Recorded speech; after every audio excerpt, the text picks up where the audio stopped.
Next question, determine whether the following set of vectors form a basis of vector space ಅಂತ ಕೇಳಿದರೆ ಹೆಂಗೆ ಮಾಡೋದು ನೋಡ್ಕೊಳ್ಳಿ. ಸೆಟ್ ಆಫ್ ವೆಕ್ಟರ್ಸ್ ಕೊಟ್ಟಿದ್ದಾರೆ 5 3 7 4 3 26 2 9 7 2 10 5. ನೋಡಿ ಇದು ಹೆಂಗೆ ಮಾಡೋದು.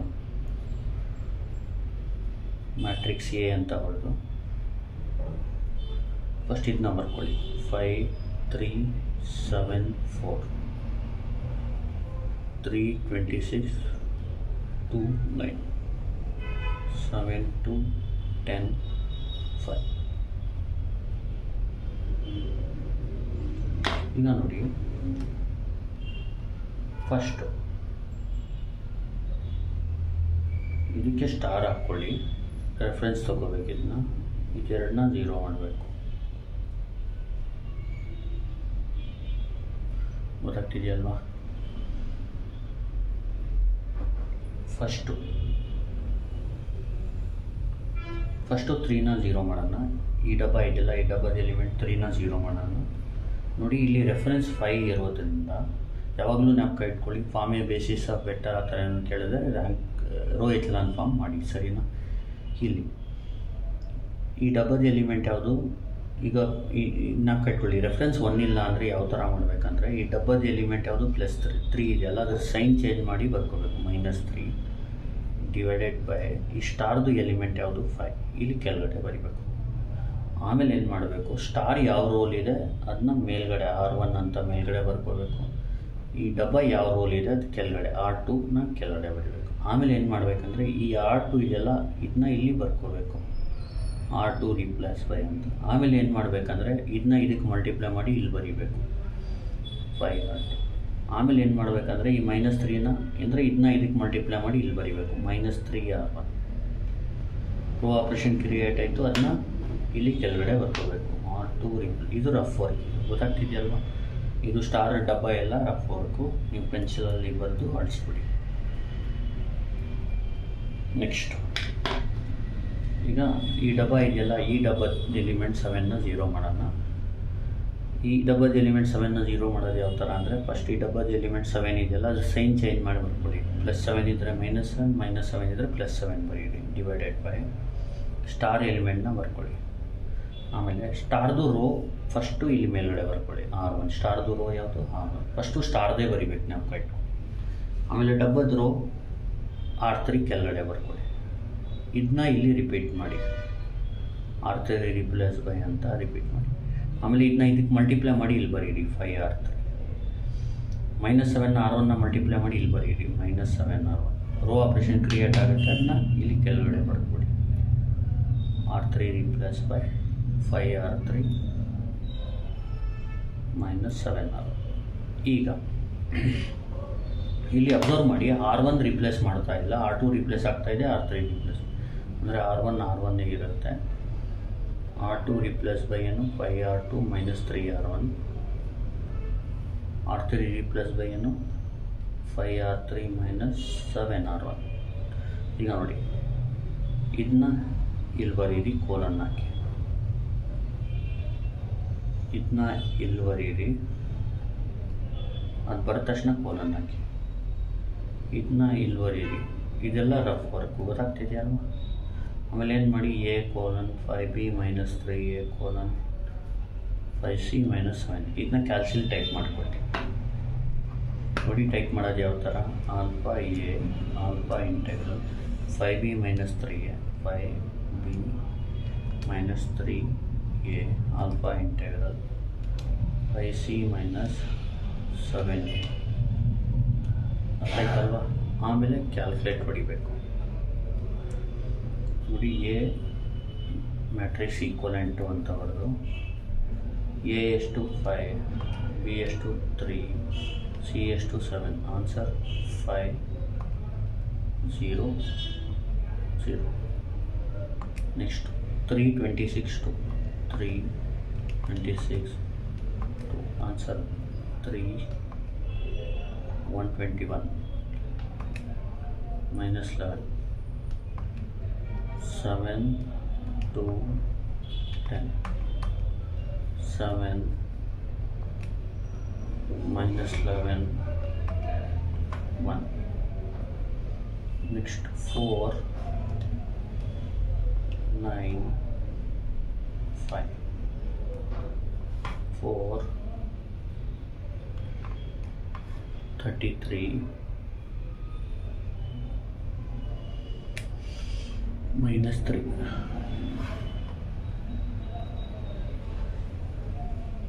ನೋಡಿ ಇದು ಮಾಡಿದ ತಕ್ಷಣ ಏನು ಮಾಡಬೇಕು,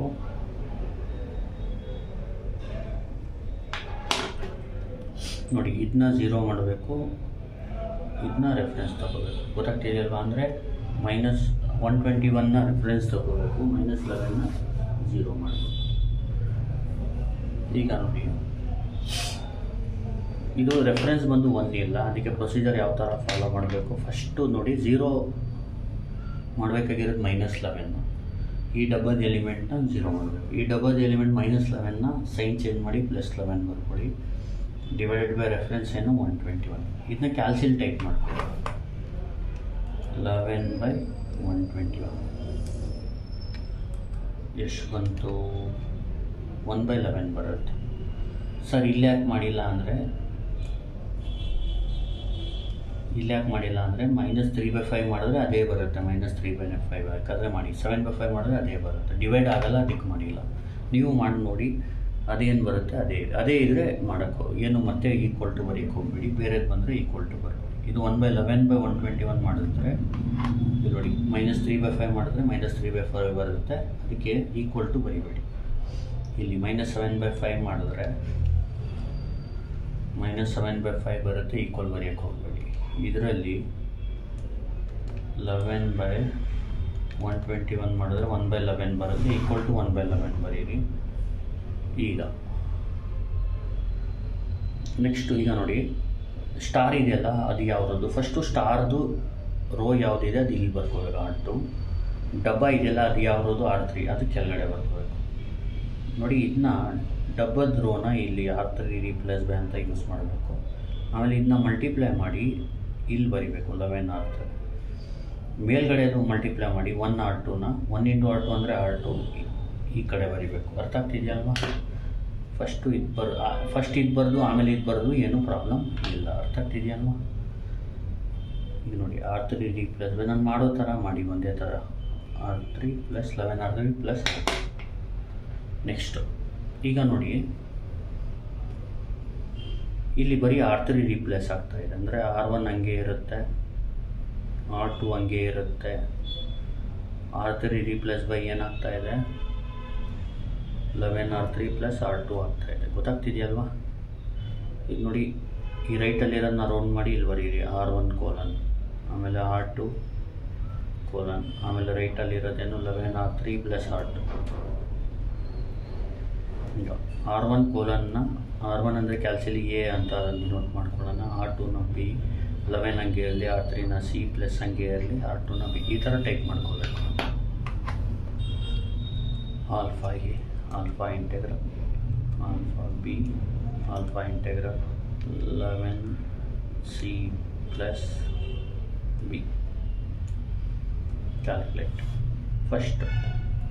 ಫಸ್ಟ್ ಕಾಲಮಲ್ಲಿ A ಯಾವುದು? 5 0 0. ಫಸ್ಟ್ ಕಾಲಮ್ ಎಲಿಮೆಂಟ್ಸ್ ನೋಡಿರಿ. ಆನ್ಸರ್ 5 0 0.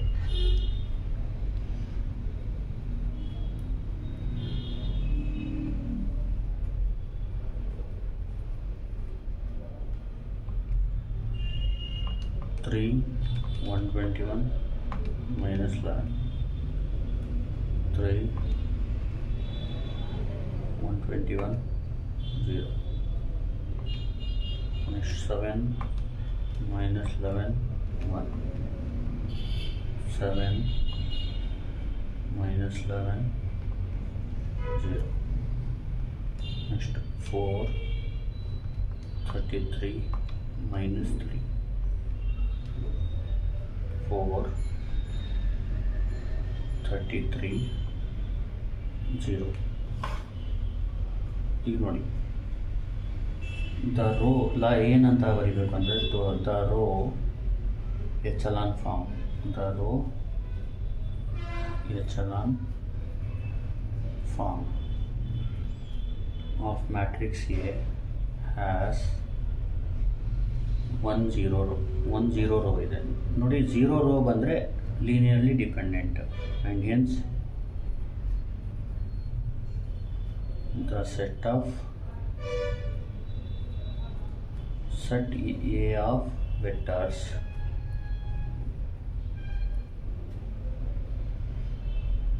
is linearly dependent. ನೋಡಿ linearly dependent ಇದ್ದರೆ do not form a basis. We conclude that ಅಂತ ಬರೆದು we conclude that the set A of the given set A of vectors do not ಅಥವಾ the given set do not form a basis ಅಂತ ಹೇಳ್ಬೋದು. ಅವರು ಕ್ವಶನಲ್ಲಿ ನಿಮಗೆ whether or not following vectors form a basis ಅಂತ ಕೇಳ್ತಾರೆ, ಅಥವಾ whether the following set of vectors form a basis or not ಅಂತ ಕೇಳ್ತಾರೆ ಅಷ್ಟೇ. ನೀವು ಬರೀ ಎಚ್.ಎಲ್. ಫಾರ್ಮ್ ಮಾಡಬೇಕು, 0 ರೋ ಇದೆಯಾ ಇಲ್ವಾ ಅಷ್ಟು ನೋಡ್ಬಿಟ್ರೆ ಸಾಕು.